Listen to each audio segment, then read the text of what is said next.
Manipulation کیا ہوتی ہے؟ مینیپولیشن کا مطلب ہے کسی بھی شخص کو اپنے ذاتی مفاد کے لیے استعمال کرنا۔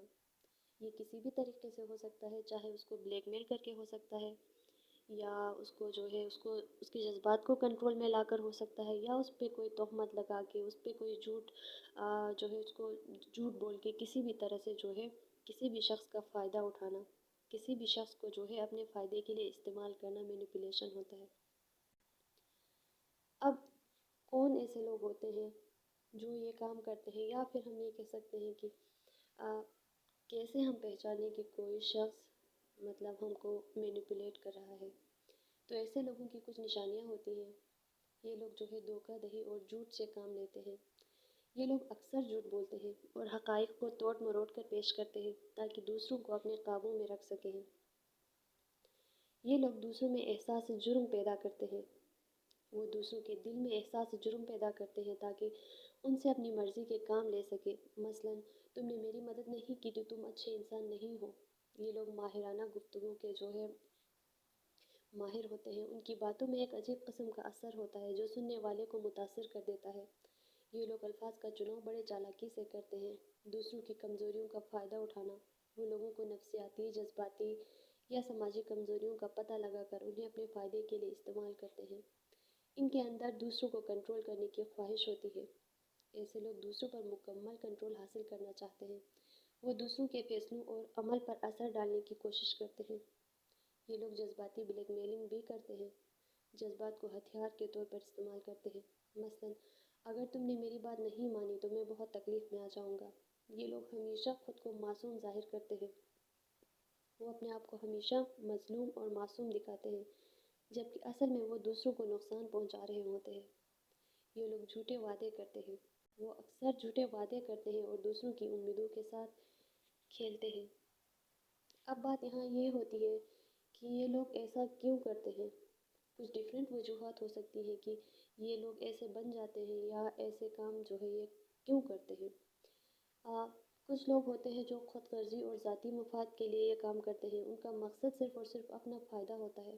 وہ اس کی پرواہ نہیں کرتے ہیں کہ جو کچھ وہ کر رہے ہیں اس کا دوسروں پر کیا اثر پڑ رہا ہے، اور وہ خود کو جو ہے اپنے آپ کو دوسروں سے زیادہ چالاک اور برتر سمجھتے ہیں، اور انہیں لگتا ہے کہ وہ دوسروں پر قابو پانے کا جو ہے حق رکھتے ہیں۔ کچھ لوگوں کے بچپن کے تجربات بھی اس طرح کے ہوتے ہیں کہ ان کو ایسا بنا دیتے ہیں۔ کچھ لوگوں کا بچپن ایسے گزرتا ہے جہاں وہ خود کو بے بس محسوس کرتے ہیں، اور بڑے ہو کر وہ دوسروں کو کنٹرول کر کے اپنی طاقت کا احساس حاصل کرتے ہیں۔ یا پھر کچھ لوگوں کے ساتھ جو ہے ڈفرینٹ نفسیاتی مسائل بھی ہوتے ہیں، جو ان کے اندر ہمدردی، اخلاقی احساسات کی کمی ہوتی ہے، جو انہیں دوسرے انسانوں کو ایک کھلونے کے طور پر دیکھنے پر مجبور کرتی ہے۔ مینیپولیشن کو کیسے پہچانیں اور اس سے اپنا تحفظ کیسے کریں؟ ایسے لوگوں سے خود کو بچانے کے لیے کچھ امپورٹنٹ پوائنٹس ہیں جن کی مدد سے ہم خود کو ایسے لوگوں سے بچا سکتے ہیں۔ سب سے پہلا، مینیپولیشن کو پہچانیں۔ سب سے پہلے یہ ضروری ہے کہ کوئی آپ پر ذہنی کھیل کھیل رہا ہے، اس کی آپ پہچان کریں۔ اگر کوئی بار بار آپ کو قصوروار ٹھہرا رہا ہے یا جذباتی طور پر آپ پر بوجھ ڈال رہا ہے تو یہ مینیپولیشن کی علامت ہو سکتی ہے۔ ان رویوں کو پہچانیں جو آپ کو غیر ضروری طور پر قصوروار یا شرمندہ محسوس کرواتے ہیں۔ نمبر 2، آپ اپنی حدود مقرر کریں۔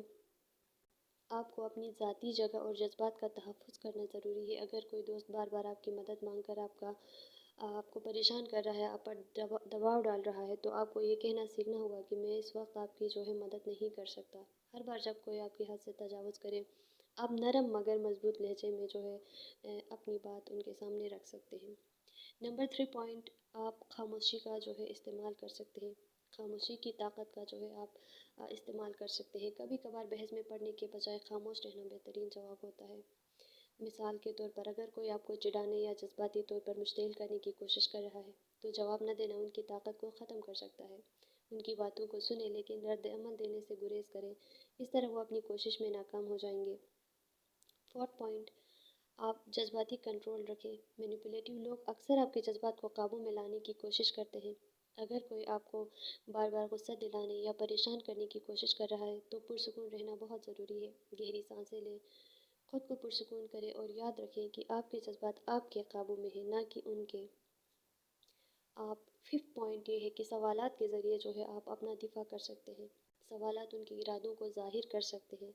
آپ مثال کے طور پر اگر کوئی آپ سے غیر ضروری مدد مانگ رہا ہے تو آپ ان سے سوال کریں، یہ کیوں ضروری ہے، یا یہ کیا آپ خود نہیں کر سکتے؟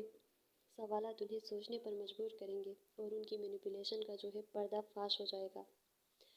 6 پوائنٹ، آپ ہاں کہنے سے انکار کرنا سیکھیں۔ مینیپولیٹو لوگ آپ کو ہمیشہ ہاں کہنے پر مجبور کرتے ہیں۔ مثال کے طور پر اگر کوئی آپ کو بار بار اپنا کام کرنے کا کہے اور آپ انکار نہیں کر پاتے تو وہ آپ کا فائدہ اٹھاتے رہیں گے۔ آپ ہلکے انداز میں لیکن مضبوطی سے نہیں کہنا سیکھیں، جیسے میں واقعی یہ کام نہیں کر سکتا، یا میں واقعی اس وقت آپ کی مدد نہیں کر سکتا۔ نمبر 7 پوائنٹ، آپ خود اعتمادی جو ہے اپنی خود اعتمادی کو مضبوط کریں۔ خود اعتمادی مینیپولیشن کے خلاف سب سے بڑا ہتھیار ہے۔ مثال کے طور پر اگر کوئی آپ کو کمزور یا نااہل ثابت کرنے کی کوشش کر رہا ہے تو اپنے مثبت پہلوؤں پر توجہ دیں۔ خود کو یاد دلائیں کہ آپ کیا کر سکتے ہیں اور دوسروں کی رائے سے خود کو متاثر نہ ہونے دیں۔ 8 پوائنٹ، بحث سے بچیں۔ مینیپولیٹو لوگ اکثر بحث میں جیتنے کی کوشش کرتے ہیں۔ اگر کوئی آپ کو غیر ضروری موضوعات پر بحث میں الجھا رہا ہے تو اسے فوراً ختم کر دیں۔ آپ یہ کہہ سکتے ہیں کہ یہ موضوع میرے لیے اہم نہیں ہے، آئے کسی اور بات پر جو ہے توجہ دیں، یا کسی اور ٹاپک پر جو ہے بات کرتے ہیں۔ آپ اپنے پاس ثبوت رکھیں۔ اگر آپ کے ساتھ بار بار مینیپولیشن ہو رہی ہے تو ثبوت رکھنا اہم ہے۔ یہ 9 پوائنٹ ہے۔ اگر کوئی آپ پر جھوٹا الزام لگا رہا ہے تو آپ میسیجز یا ای میلز جو ہے محفوظ کر سکتے ہیں۔